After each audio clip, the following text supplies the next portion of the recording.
it's only painted in the same brush that they are all unlicensed. But in terms of death, 11 of them, there were no death. And I think we must just recognize that. Now, here is a point that I want to clarify again for the sake of people. When a patient enters the health system, you enter it through a doctor or through a clinic or through a district clinic or through a hospital. The place where you register becomes your permanent home as you move through the system. You don't change your home as you move unless you are deregistered. Why is this important? When it was decided that patients were going to be moved from Life Esidimeni, there were 3 options that could be taken. Patients could be either sent back to their homes, or they could be sent to hospitals, or they could be sent to NGOs. So in the end, some patients were sent home. But 360 patients, the very sick patients, were sent to hospital. That became their home. About 1,039 patients were sent to these 27 NGOs. That became their home. That suddenly, when you are in that NGO, you may be rushed to hospital. It doesn't transfer your identity and where you belong. You belong to the home where you were originally registered as, which would be either the NGO or the hospital.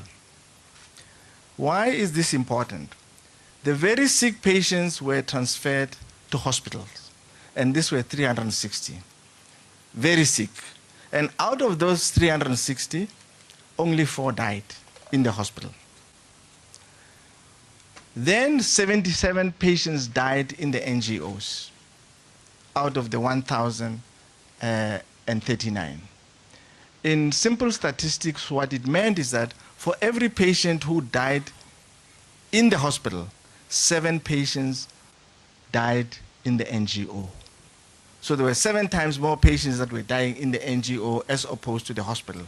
And remember that these are the very sick people went to hospital, and the less sick people actually went to the NGOs. So pointing out that there was a problem with the NGOs. I've already told you that they were operating with invalid license, but I haven't gone really to the details of that. Now, clearly, what was the then 3rd finding? The 3rd finding I made was that the expert panel and the Ombud found that a high-level decision to terminate the contract was taken precipitously. And this was followed by a program of action with disastrous outcome or consequences, including the deaths that I've mentioned. I then identified 3 key players in this. It was the MEC, it was the head of the department, Dr. Silivano, and it was the director. In Shakespearean English, I call them the dramatis personae. These are the key players or the key role players that participated in decision-making, in implementation, and in overseeing the project. And I've said in my report, their fingerprints are peppered throughout the report as to what actions were happening. The program of action that they undertook was described by almost every stakeholder as chaotic, shambles, rushed, and in a hurry. And I'm talking about almost 73 voices that came to give evidence that the action that followed for this project to occur was chaotic, it was hurried, it was in a rush, it was shambolic. The 4th finding I've made is that there is prima facie evidence that several human rights violations took place, and I have listed those in my findings in details. I have also listed a series of close to 15 actions and decisions that I've classified as negligent, reckless decisions and actions that were taken by either the MEC or the head of department or jointly or by the Gauteng department. I've listed those. I then have made recommendations. I've made about 18 recommendations, but I just want to touch on a few, and then I'll obviously conclude. I have recommended that this project, called the Gauteng Marathon Project, and most probably other similar projects in our country, must be de-established or cease to occur. I have also made a recommendation that I've heard been discussed, that perhaps the Premier of the Gauteng province must, in the light of these very serious findings, consider the suitability of the MEC for Health, MEC Mahlangu, to continue in her current role as MEC. I have also recommended that disciplinary action be taken against the HOD and the director, and this must also be reported to their respective health professional council.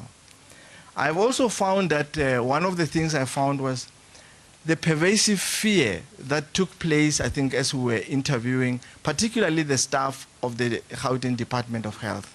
I interviewed 25 of these. All of them were gripped in fear. All of them were, although they knew that this project was wrong and the direction was wrong, they could not actually say it to their principals. And in fact, in the word of a poem by Lord Alfred Tennyson, they said, ours was not to reason why, but ours was to do and die. They were just doing what they were being instructed to do. And this is what I found taking place here. So there are other recommendations, and one of the ones that I have asked was that because of the loss of credibility in the MEC that I have picked up during the investigation, I have recommended that maybe the MEC, the Premier and the National Minister must take over this project to engage with the families and see a way forward that is away from really bringing the confrontation that has taken place already. I want to conclude as follows. Oh, there are five, okay, there are, as I said, there are five, there are 5 deputy directors and chief director and the director. I've already spoken about the director. I've already spoken about her. The director and the HOD, I've spoken about that. They must face disciplinary action and possibly be suspended because they were trying to interfere actually with the investigations, and the evidence is there in the report. But that's what I recommend.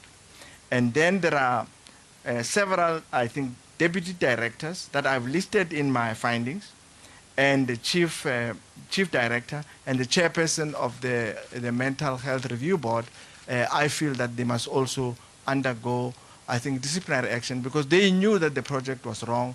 They really did not exercise their fiduciary responsibility that compromised governance in some of these NGOs, particularly at Siabadinga, ENCO, and the CCRC, where a large number of, I think, mentally ill patients died.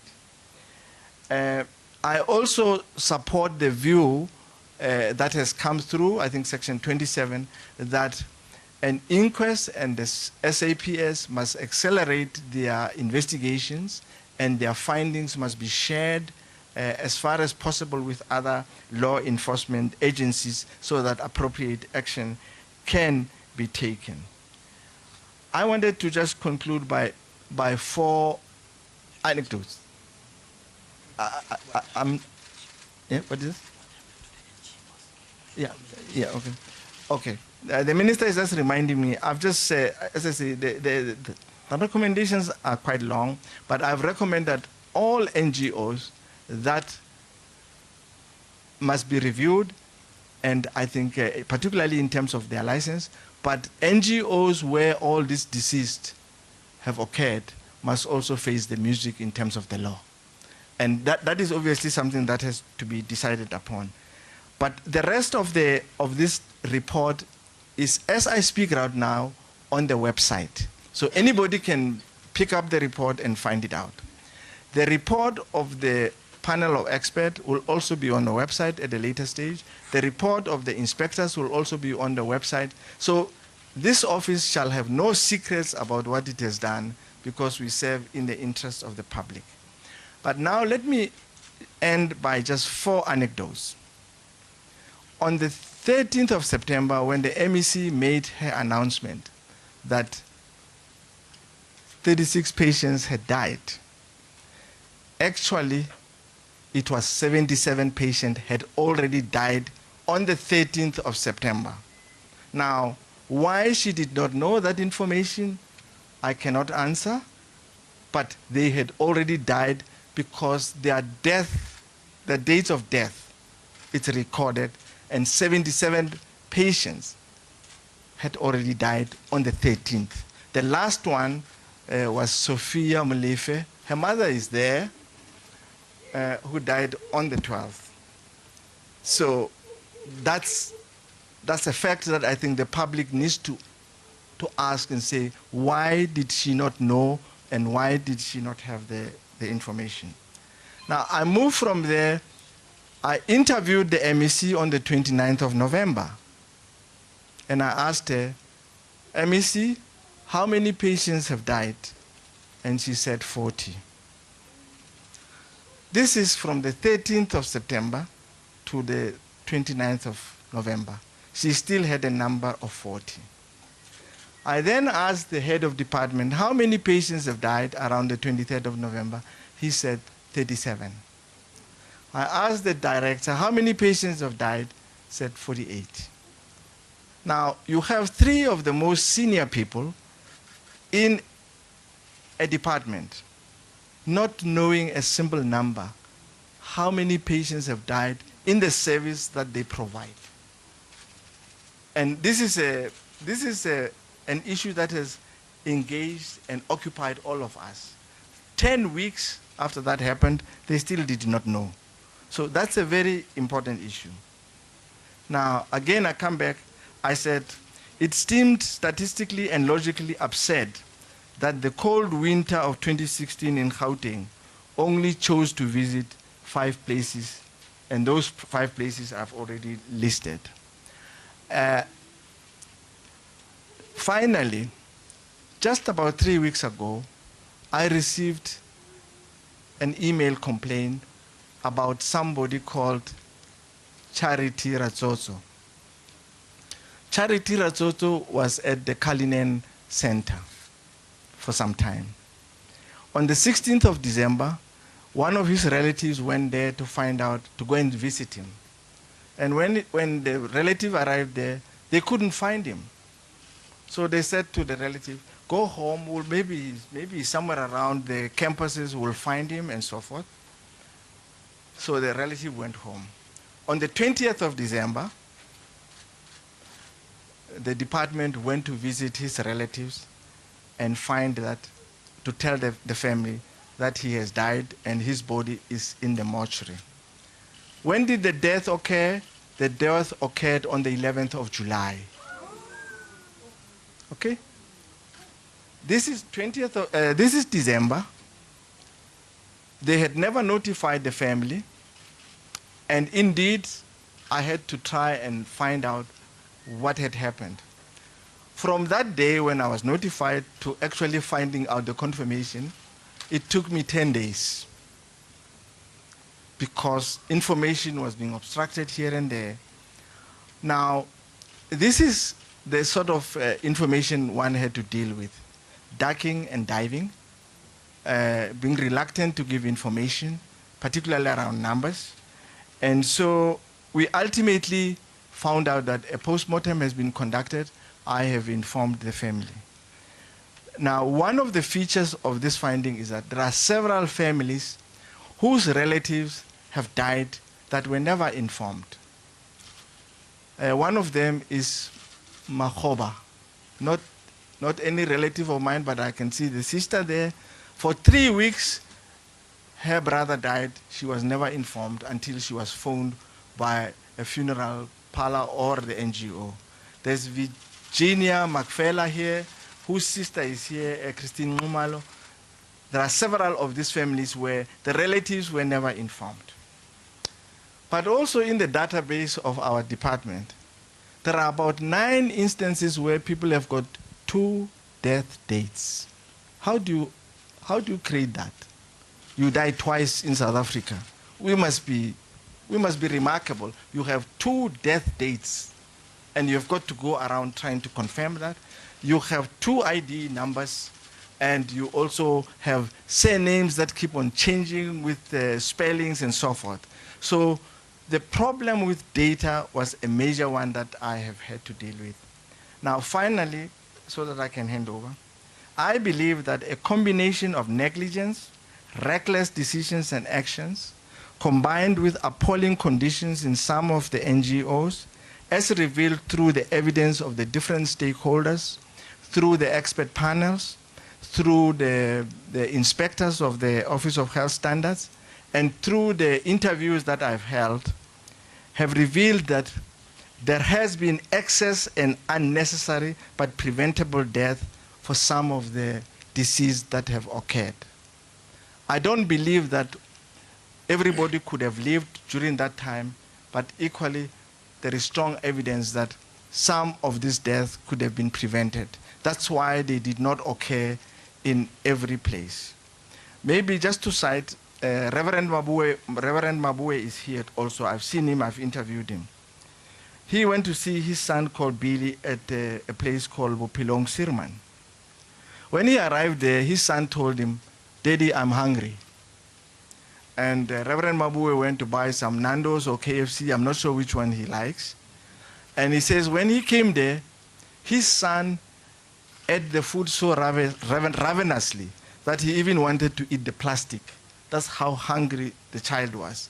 And he was wasted. So that's the dynamic of what happened in this incident. And I want to thank you again on behalf, I'm doing this on behalf of the OHSC. I will now hand over to Bafana. Thank you.